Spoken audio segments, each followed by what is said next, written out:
happy couple on a weekend road trip in Grant County, Washington. Kimberly Diane Levine and Edward Terrell Smith are looking forward to some fun and relaxation.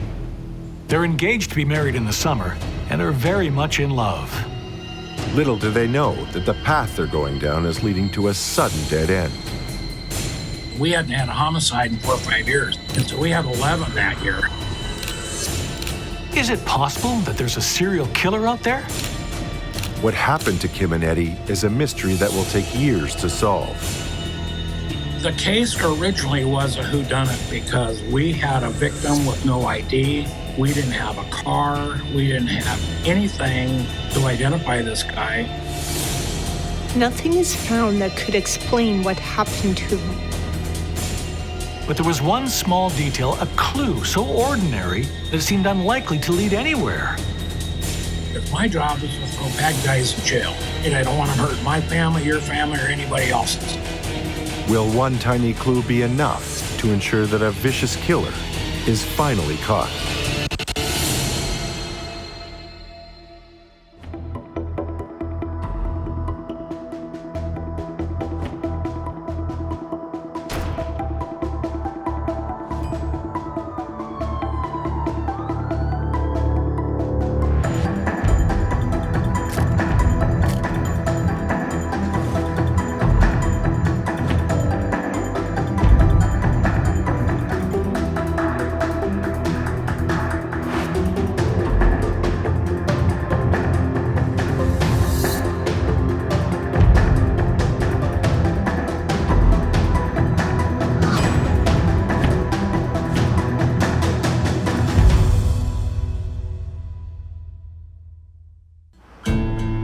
Grant County, Washington is a wide-open landscape about 200 miles east of Seattle on the I-90 highway. It's big sky country, sparsely populated, established in 1909. It's named after President Ulysses S. Grant. And it's 120 miles from the southern tip to the northern tip, and there's a lot of open country. Its biggest city is Moses Lake, which has about 25,000 people, and the lake itself is the largest body of water in Grant County, with about 120 miles of shoreline. Moses Lake was dammed in the early 1900s for irrigation purposes. It's part of the Columbia Basin Project, which is the largest water reclamation project in the U.S. The Columbia River is right on the westmost edge of Grant County, and it's the largest river in the Pacific Northwest. It's a big, beautiful place where travelers can go and get lost in the wonders of nature. Kimberly Diane Levine and Edward Terrell Smith are engaged. They're here for the weekend to take in the landscape. They're a happy couple, enjoying a relaxing couple of days, surrounded by beautiful wilderness. Kimberly Diane Levine is born in Peterborough, New Hampshire on January 2nd, 1958. She's the third of 6 children, with 2 older brothers, Michael and Joel, 2 younger sisters, Nancy and Shannon, and 1 younger brother, Robert. Her father, Bob Levine, becomes particularly attached to baby Kim because she's such a sweet, loving child, and she's feisty. Kim enters kindergarten in Laconia, New Hampshire in 1963. Kim goes to high school in Dover, New Hampshire. In her senior year, she has to switch to a new school in Wrentham, Massachusetts, when her father gets a job there. What makes matters even worse for Kim is that her father is the new principal at her school. She puts her head down and she studies hard. Kim graduates with high marks and even makes the National Honor Society. Kim has good enough grades to get into the very best colleges and universities. But instead, she decides to enlist in the United States Air Force. She does a 4-year tour of duty, which includes being stationed in North Carolina, Guam, and the Clark Air Force Base in the Philippines. After her time in the military, Kim studies the job market and decides to become an accountant. She enrolls at the University of Southeastern Massachusetts at Dartmouth. At university, Kim meets Eddie Smith, who's also studying accounting. They hit it off. Edward Terrell Smith is born in Fall River, Massachusetts on August 11, 1958. Eddie's smart, but he doesn't apply himself in school, so his grades aren't as good as they could be. When Eddie applies himself, he does very well. His SAT scores are in the 99th percentile. He attends Bristol Community College in Fall River, Massachusetts, and graduates in 1982 with a 4.0 cumulative GPA. Eddie goes on to University of Southeastern Massachusetts at Dartmouth to study accounting, which is where he meets Kim Levine. There's no doubt that Kim and Eddie get along well. It isn't too long before they fall in love. Kim and Eddie both graduate with degrees in accounting in 1984. Kim is at the very top of the class. After graduation, they both move to Kent, Washington, part of the greater Seattle area. Eddie gets a job at the CPA firm of Shannon and Associates, and Kim works as an accountant for a government agency. Eddie does well at his new job and is told that the firm considers him to be partnership material. Kim and Eddie get engaged. They plan to return east in the summer of 1985 to be married in front of their friends and families. On Saturday, March 9th, 1985, Kim and Eddie leave on a road trip together through Grant County. When Kimberly and Ed moved from the East Coast to the West Coast, they moved into the Seattle area. When they came through, they saw the Columbia River. They bought a new car and then decided they were going to go for a trip and they were going to go look at the Columbia River. They're due back at work on Monday, so it's really just a one-night vacation in their brand new Toyota. Somewhere along the I-90, Kim and Eddie simply vanish. On Monday morning, neither Kim nor Eddie shows up at work. They're both known to be reliable employees. It's not just like them to not show up. They don't answer their phones, and nobody can find them. After failing to contact Eddie and Kim several times, their employers call the King County Sheriff's Department and file a missing persons report. King County includes Seattle and stretches east for about 50 miles. Kim and Eddie drove much further than that, but their employers don't know it. Days go by, and the missing persons investigation fails to turn up any trace of the young couple. If they had car trouble and were stuck somewhere, they'd have called by now. Now, if they're hurt and can't call, well, someone else should have done it for them. To just disappear without a trace, that's very concerning. Where are Kimberly Levine and Edward Smith? And what has happened to them? The answers are too horrible to contemplate. The I-90 interstate crosses America from east to west, from Seattle to Boston. On its western end, it passes through Grant County in Washington state. On Saturday, March 9th, 1985, Kimberly Diane Levine and Edward Terrell Smith take the I-90 to Grant County for a relaxing weekend together. They just bought a new rose-colored Toyota together and wanted to take it out for an outing. They are never seen again.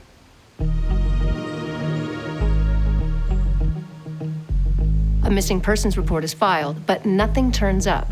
A week later, police get their first break. On March 16th, 1985, state highway workers find an abandoned car parked at a lookout just off the I-90, northeast of Vantage, Washington. That's a fairly good size turnout for people to go in and look at the Columbia River.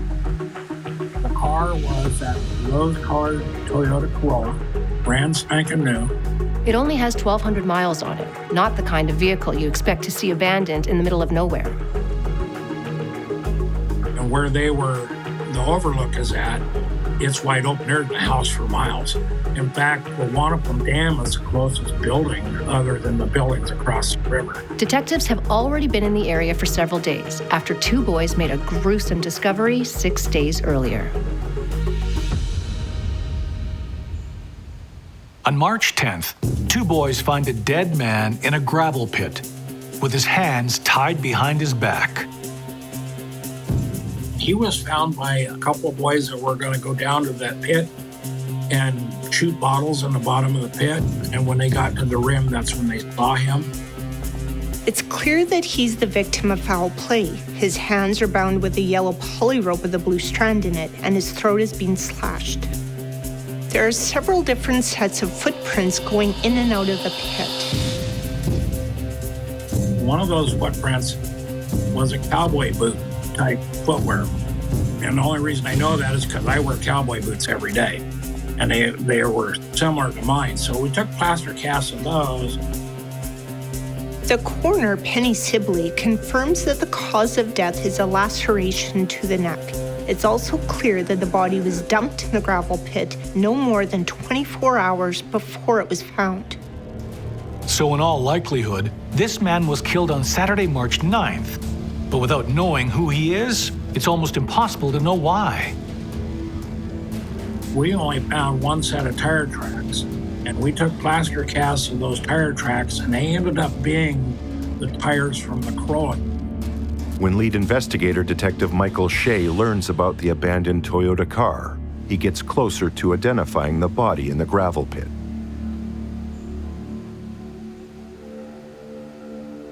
King County Detective Joe Purcell came in and said, we have a missing person, 2 missing persons, and their car was located in your county.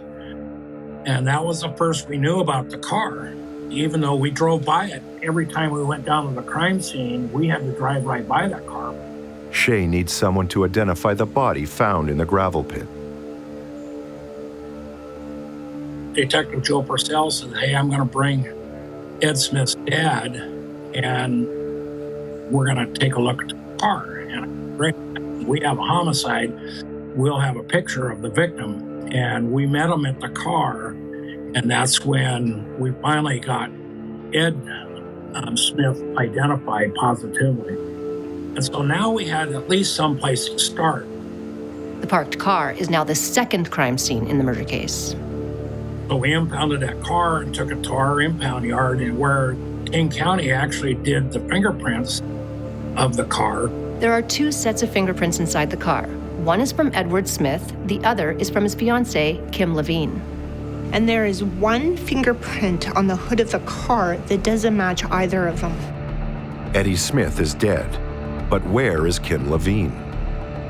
Once we identified Ed Smith and knew we had a missing person, we then searched the whole area for miles. On Tuesday, March 19, 1985, a helicopter is brought in from the Chelan County Sheriff's Office to scan the area.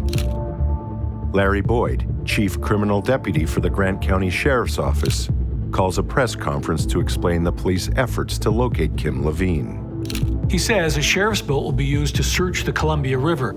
They are particularly interested in the areas behind the nearby Wanapum Dam and the Priest Rapids Dam further down the river. On Saturday, March 23, 1985, a massive foot search is conducted. Searchers include deputies, Job Corps workers, and the sheriff's mounted posse. We had our sheriff's posse ride that whole area. Deputy Boyd acknowledges that police can't rule out Kim Levine as a suspect, but he says that he believes that she's a victim of foul play. The couple were testing out their new car. Maybe they picked up a hitchhiker. At this point, almost anything could have happened. It's a very puzzling case. This one was important because you had a boyfriend-girlfriend that was completely innocent. The parents were really, really nice people, really concerned. As days and weeks go by with no trace of Kim and no further evidence found, the case gradually goes cold. And anytime we got information, we had an information box that if it came in, a tip came in from anybody, it went into that information box and we looked into it. 2 months after Eddie's body is found, Kim's father, Bob Levine, flies to Washington from his home in Oxford, Maine, and demands to know why his daughter hasn't been found yet. On Thursday, August 15, 1985, more than 5 months after Eddie and Kim are first reported missing, there's another break in the case. At 9:45 a.m., about 2.5 miles south of the gravel pit where Eddie's body was found, rabbit hunters come across a female body deep in the brush. She was not disturbed by animals at all. She was just mummified, laying on top of the ground. Could this be Kimberly Levine? And if so, what happened to her?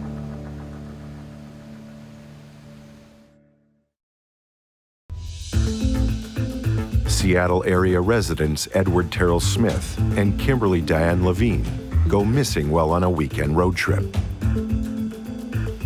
In the week that follows, Eddie's body is found in a gravel pit with his throat slashed. And their brand new Toyota car is found abandoned a few miles away at a scenic overlook above the Columbia River. 5 months later, a second body is found 2.5 miles away. She was found by rabbit hunters that were going through.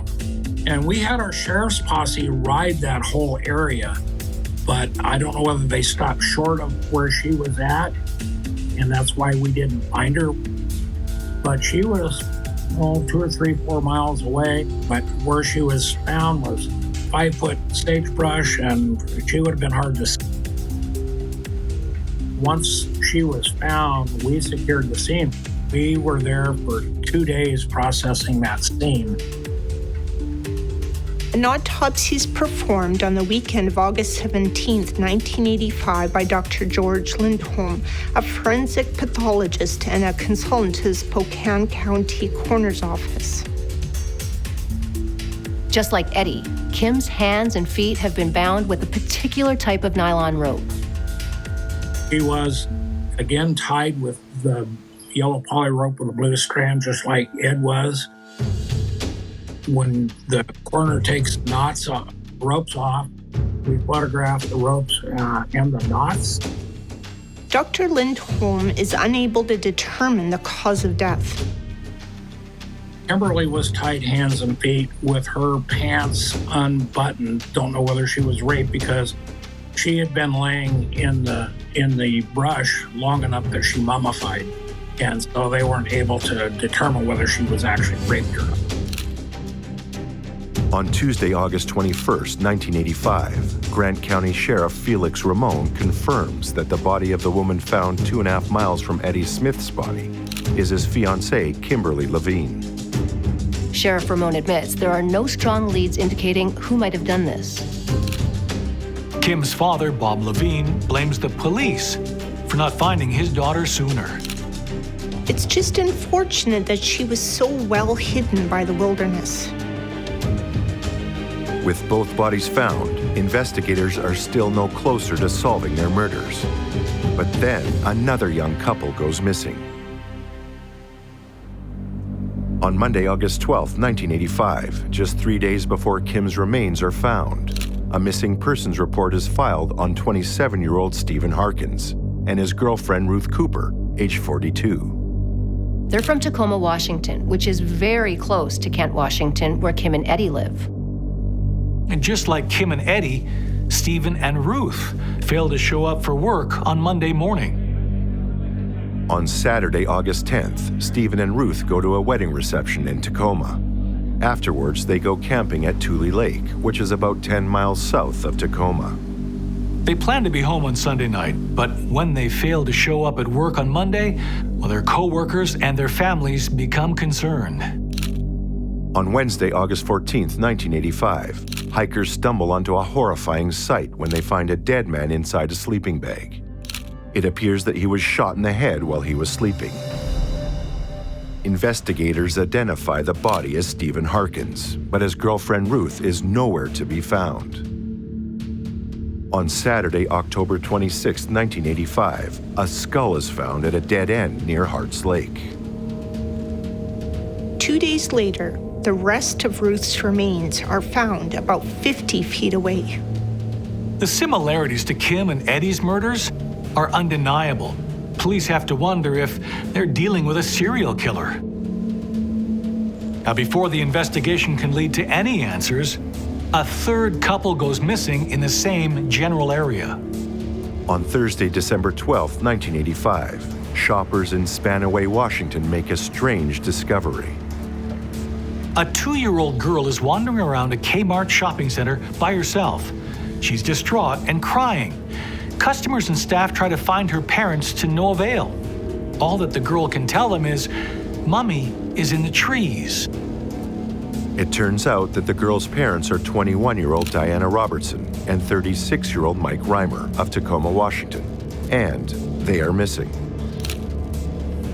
On Tuesday, February 18, 1986, a motorist discovers a dead body half buried in the snow. The remains are confirmed to be that of Diana Robertson. An autopsy shows she was stabbed 17 times. Both couples are from Tacoma, and Kim and Eddie are only a short drive away in Kent. Diana and Ruth are both found with a tube sock tied around their neck. That's not the murder weapon, and it does nothing to restrain the women. So it seems like some kind of twisted signature that a serial killer might leave behind. Mike Reimer has a history of abusive behavior. According to friends and family, he would frequently beat Diana. He's a trapper and an outdoorsman. Maybe he graduated to hunting humans in the woods.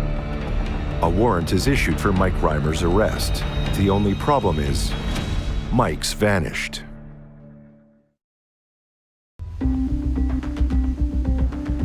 The investigation into the March 1985 murders of Edward Smith and Kimberly Levine is unresolved, but apparently connected with two similar attacks on Seattle area couples several months apart. Authorities fear that a serial killer is at work, and they wonder if the killer might be Mike Reimer, the male partner of one of the couples. It's just a supposition at this point. Reimer's girlfriend's body has been found, but he has simply vanished. The murder of Kim and Eddie seemed to be different from the other killings. In both cases of the killings of the women from Tacoma, Ruth Cooper and Diana Robertson, tube socks were found tied around their necks. These were displays left by the killer. The women weren't strangled with the socks. 4 years go by, and these seemingly connected murders remain unsolved. Kim Levine's father, Bob, has been very active in trying to get justice. After 4 years of waiting, he's starting to believe that his daughter's murder may never be solved.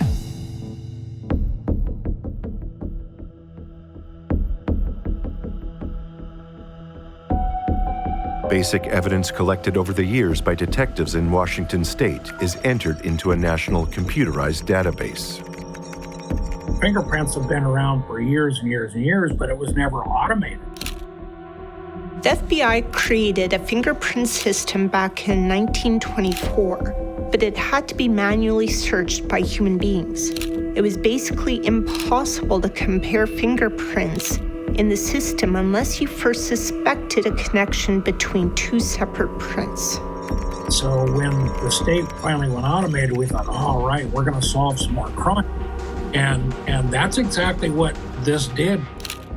In the late 80s, law enforcement introduced a new computer system called the Automated Fingerprint Identification System, or AFIS for short.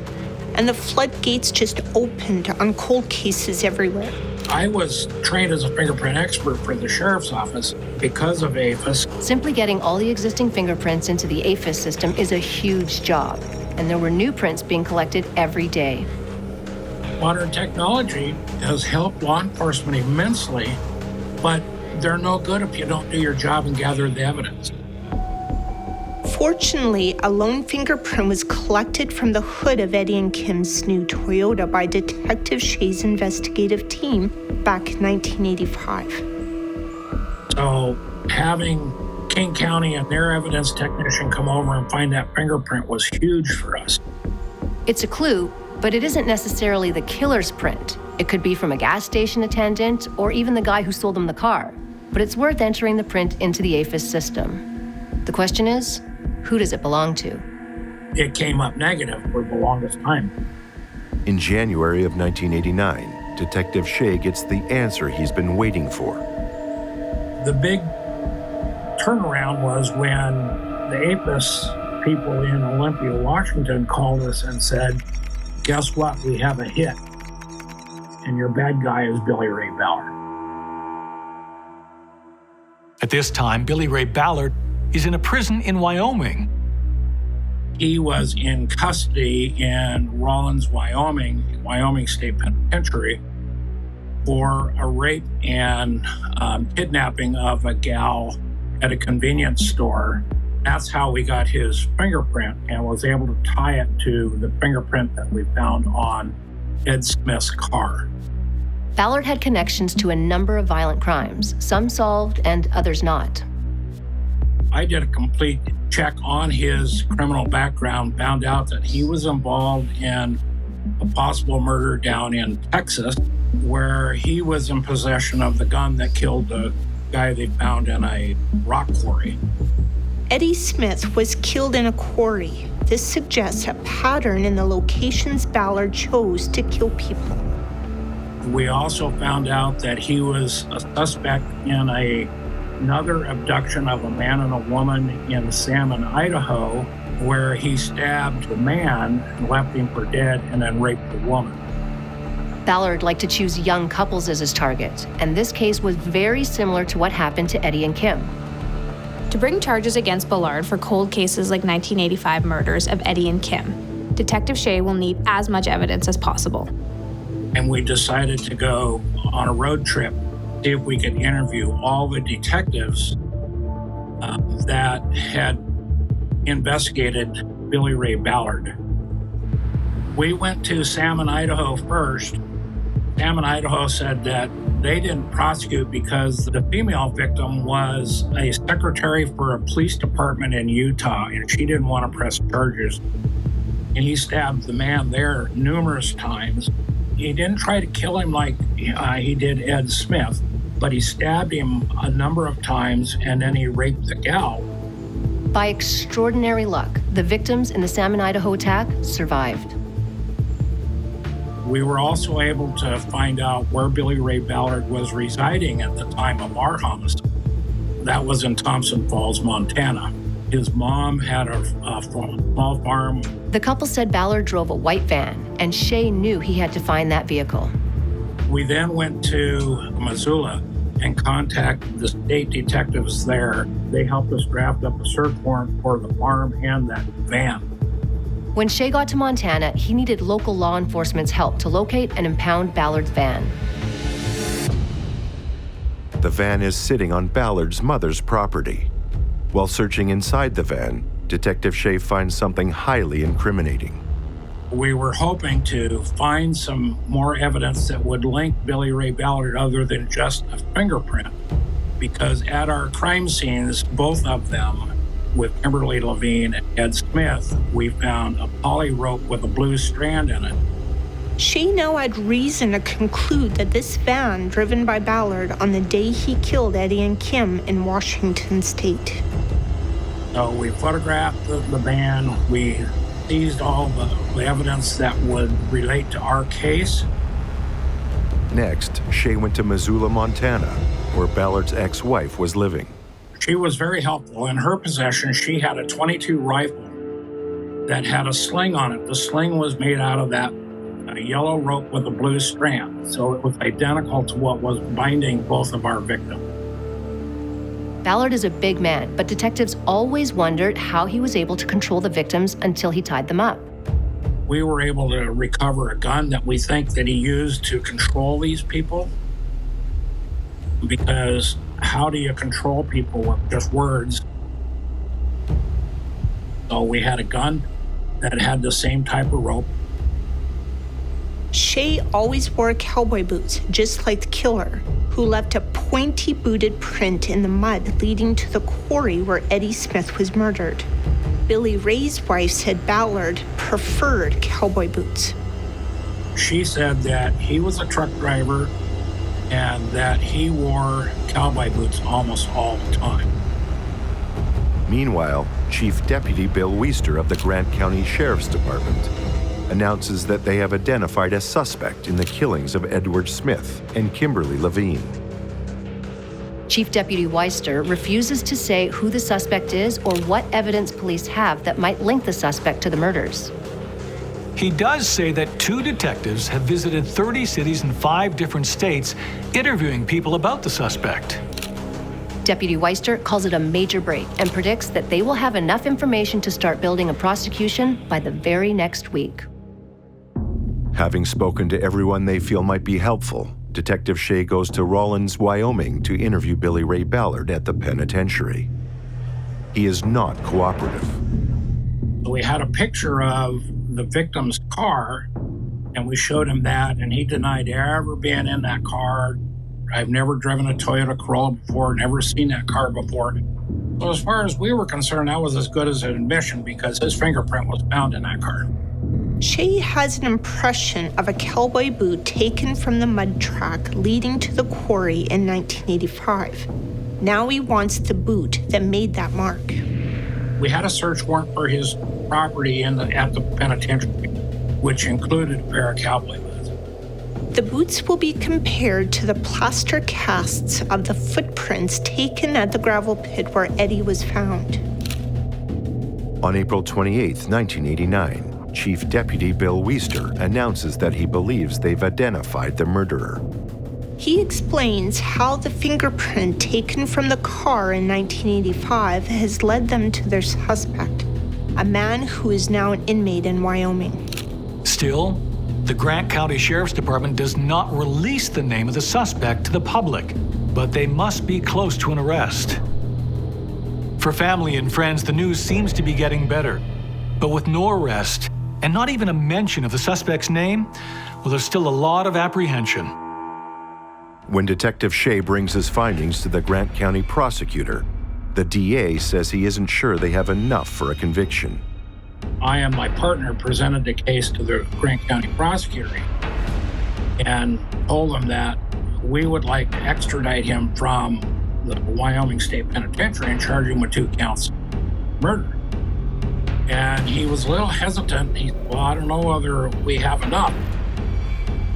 If the fingerprint, a matching cowboy boot, and a rare yellow rope with a blue strand aren't enough to bring Billy Ray Ballard to trial for murder, what is?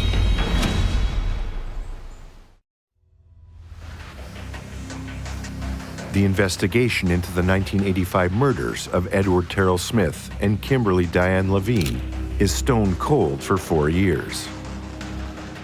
Then, in 1989, a fingerprint lifted from the hood of Eddie Smith's car is matched in a computerized system called APHIS to a Wyoming inmate named Billy Ray Ballard. In Grant County, where Edward and Kimberly were murdered, the Sheriff's Department announces that they finally have a suspect and that they expect to launch a case against him very soon. But then the months pass with no arrests and no further news. For Eddie and Kim's traumatized families, it starts to feel like another dead end.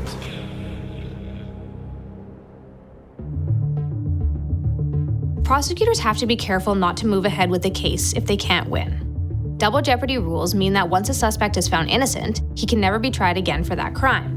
So you've really got to be sure your case is solid. The Grant County DA isn't convinced the case against Ballard is strong enough to go to trial.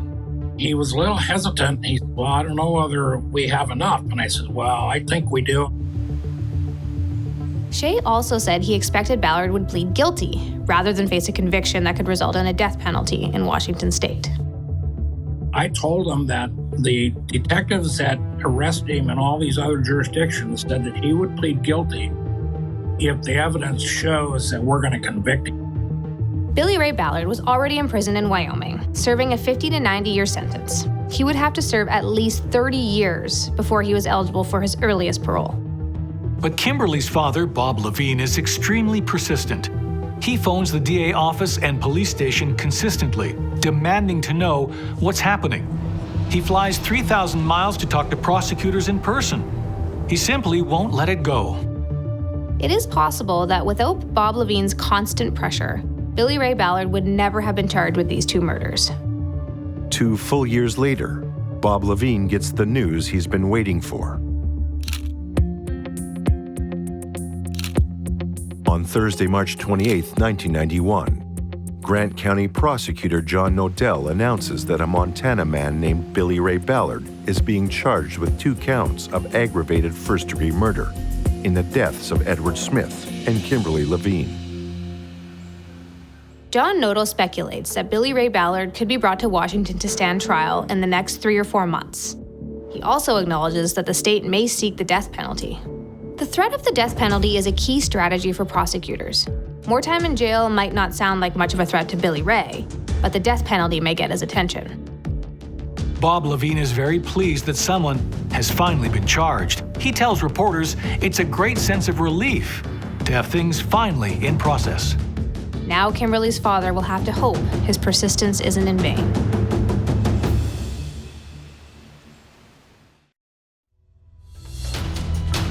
On Thursday, March 28, 1991, Billy Ray Ballard is charged with 2 counts of aggravated first-degree murder in the deaths of Edward Smith and Kimberly Levine.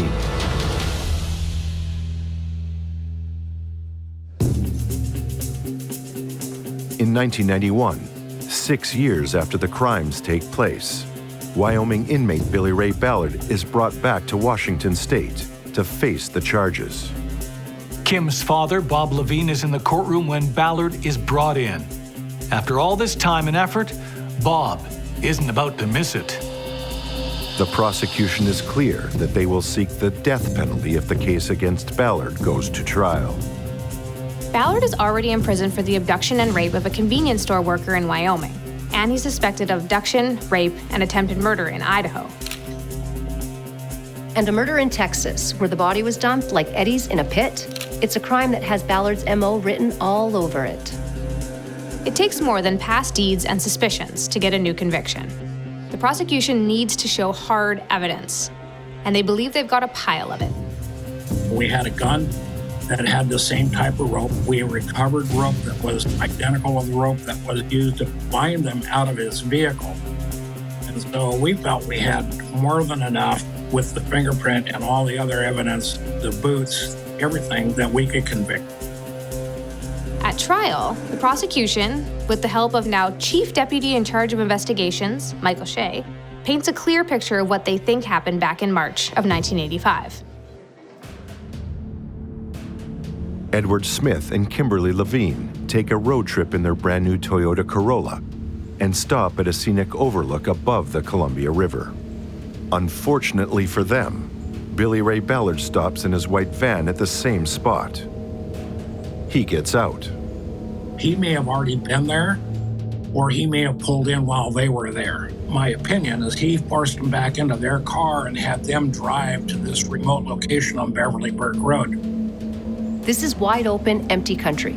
If you drive off the interstate in almost any direction, you're likely to be on your own. Our county is 2,700 square miles, and it's pretty open.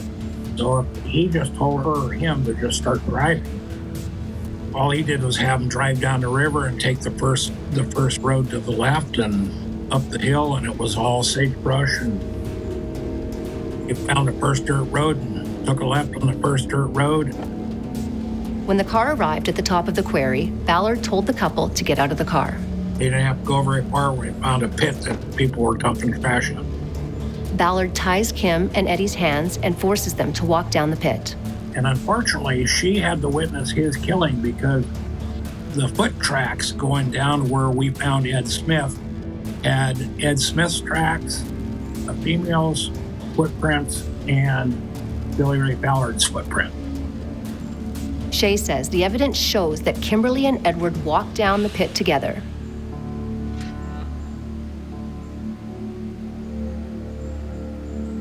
So she actually got to witness her fiance being killed, which to me was horrible. After killing Edward, Ballard likely drove Kimberly to her death in the couple's new Toyota. One of the things that we noticed that when we recovered the car was the seat was pushed all the way back, and Ed Smith was a short guy, 5'8", 5'9", and the seat was pushed back to somebody maybe my size, 6'1". Billy Ray Ballard, I think, was around 6 foot, probably 175, 180 pounds. Imagine how Kimberly felt. Her lover is dead, and now she's likely being driven to her own death. After he killed him, he then drove her up the road about 2 miles and then down a dirt road about 2 miles and then killed her. And then he drove the car back up to the overlook at the Columbia River because his van was there. Our car back there, got out, got back in his van, drove off.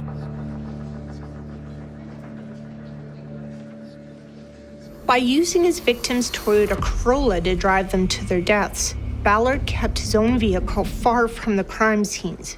It's a smart move. He used their car. That eliminates his tire tracks from being anywhere. So we're just thinking that maybe he's a little shrewder than we would like to give him credit for. But then he gets careless and leaves a fingerprint on the hood of the car. He also made a mistake by choosing that particular rope, the yellow one with a blue strand in it, to tie their hands. It turns out to be a very uncommon type of rope in stores in Washington state. I looked at every store in Grant County and the surrounding area and could never find a rope similar to that anywhere. If Grant County prosecutor John Nodell can get a conviction now, Ballard would likely get the death penalty. In order to avoid the death penalty, Billy Ray Ballard pleads guilty for the murder of Edward Smith and Kimberly Diane Levine. Perhaps Ballard feels that it's better to be alive in jail forever than to be executed. In return for the guilty plea, the judge sentences Ballard to life in prison. In a way, he was already doing that, but now he has zero chance of being released. Bob Levine is satisfied by the outcome because now when Ballard's sentence is done in Wyoming, he'll be locked up in Washington until he dies. He can never hurt anyone again.